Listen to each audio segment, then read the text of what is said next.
Salut et bienvenue, petit tuto question-réponse consacré à Inkscape. On m'a posé la question de savoir comment enregistrer un fichier de façon à ce qu'Inkscape s'ouvre, par exemple avec ici les motifs que j'aurais créés. Donc on va voir ça, puis dans un deuxième temps on verra comment créer des motifs personnalisés, et puis on verra également comment utiliser les motifs par défaut d'Inkscape. Donc première chose, comment enregistrer un document en modèle. Donc avec l'outil sélection, je supprime ici tous ces objets, donc rectangle de sélection, les objets sont sélectionnés, je peux venir les supprimer ici en appuyant sur la touche Supr, ou je peux aller dans Édition, Supprimer. Après je vais aller dans Fichier, Enregistrer un modèle. Voilà, je vais l'appeler Carto.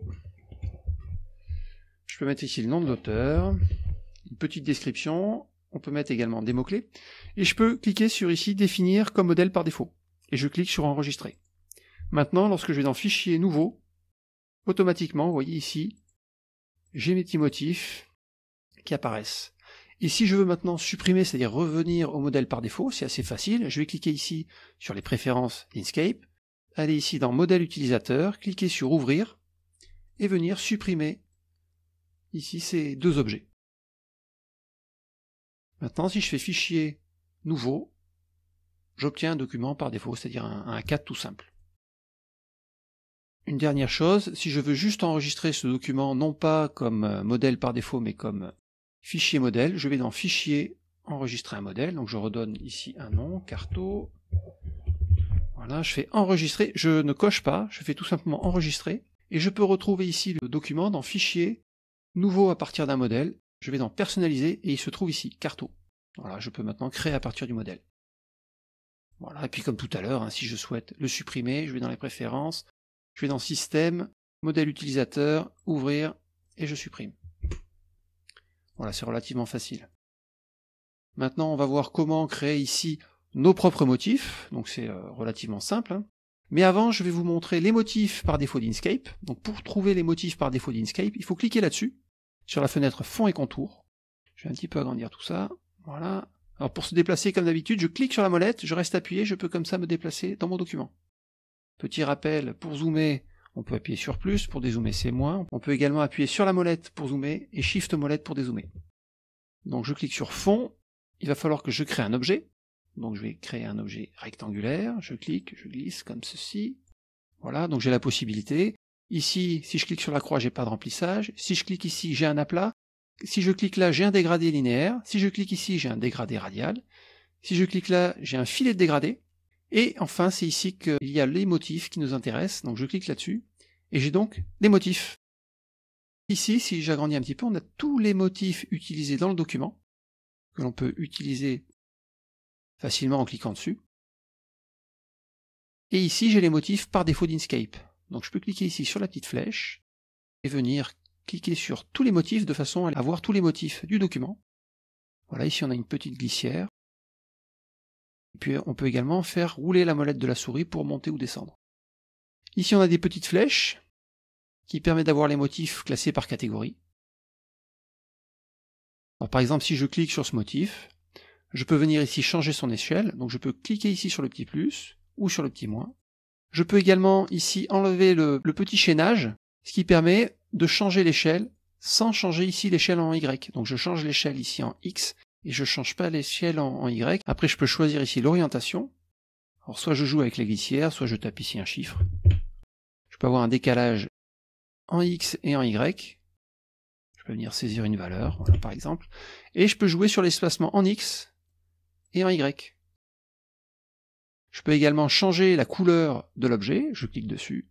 Voilà, j'ai une petite fenêtre qui apparaît et je peux choisir ici la couleur rouge. Je peux également modifier directement le motif dans ma zone de travail en cliquant là-dessus. Voilà, je zoome. Donc là, je peux déplacer mon motif dans mon objet. Ici, je peux lui faire une rotation et ici, je peux jouer sur l'échelle en Y et en X. Par contre, je ne peux pas jouer ici avec l'espacement. Pour jouer avec l'espacement, on est obligé de cliquer là-dessus. Voilà, maintenant, ce qu'on va faire, on va essayer de faire nos propres motifs avec les petits points ici.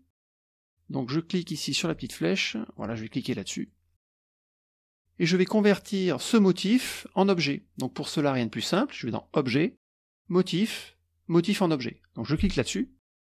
Alors on a l'impression que ça a disparu, mais en fait, si j'appuie sur moins, c'est venu se placer en haut à gauche dans mon document. Voilà, vous voyez ici, j'ai tous les petits cercles. Je vais d'ailleurs faire apparaître la fenêtre ici calquer objet. Voilà, là on a tous les cercles qui sont sélectionnés.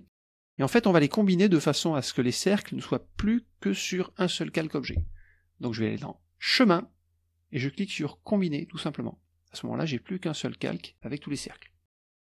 Donc ce que je vais faire un petit carré, donc je clique là-dessus, je clique, je glisse, voilà à peu près, hein. Et après je vais rentrer les bonnes valeurs pour mon carré. Donc là j'ai une longueur à 99, je vais mettre 100, et une hauteur également à 100. Cet objet, je vais venir le placer derrière. Alors pour le placer derrière, je peux cliquer là-dessus, ou alors je peux cliquer ici et venir le mettre juste derrière mes cercles. Voilà, comme ceci. Je vais faire un rectangle de sélection, comme ça j'ai sélectionné les deux calques objets. Je vais cliquer sur la fenêtre aligner et distribuer ici, et je vais aligner verticalement et horizontalement par rapport au dernier.